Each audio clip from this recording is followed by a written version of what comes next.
নমস্কার বন্ধুরা, আমি মনোজ আর আপনারা দেখছেন বার্ডস এন্ড গার্ডেনিং।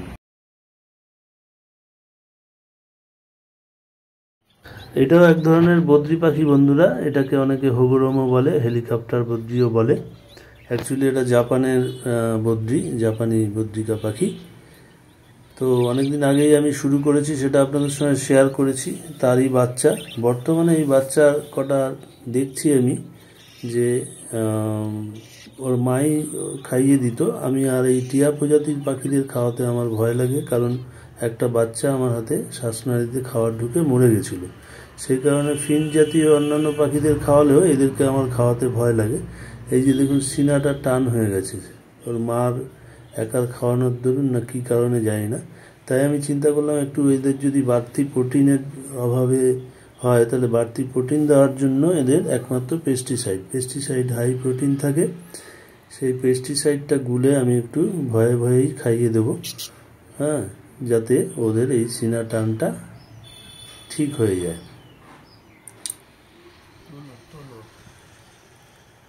আস্তে আস্তে সেট আপটা তৈরি করছি বন্ধুরা।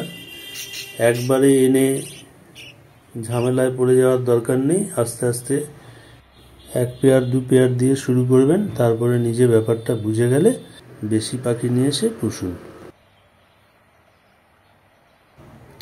আগেও বন্ধুরা আমি অনেক এই টিয়া প্রজাতির পাখিকে খাইয়েছি, কিন্তু হঠাৎ করে একদিন একটা দুর্ঘটনা ঘটে যায়, একটি বাচ্চা শ্বাসনালীতে খাবার ঢুকে মরে যায়। সেই কারণে আমি বন্ধ করে দিয়েছিলাম এদের খাওয়ানো।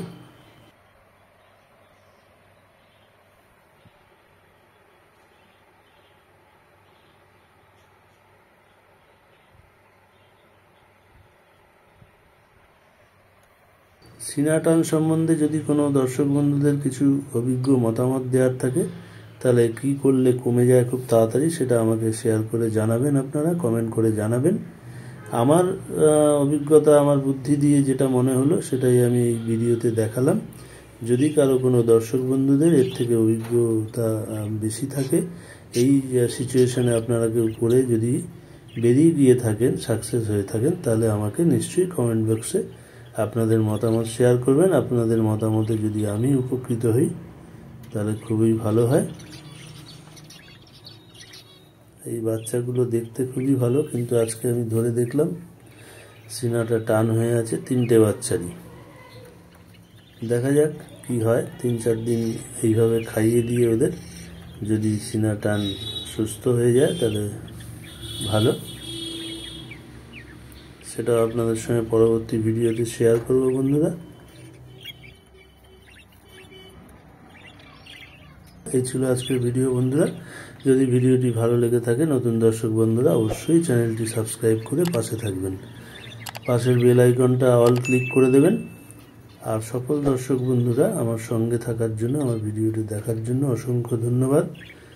ভালো থাকবেন বন্ধুরা, ভালো রাখবেন আপনাদের অ্যাভিয়ারের পোষা পাখিগুলোকে।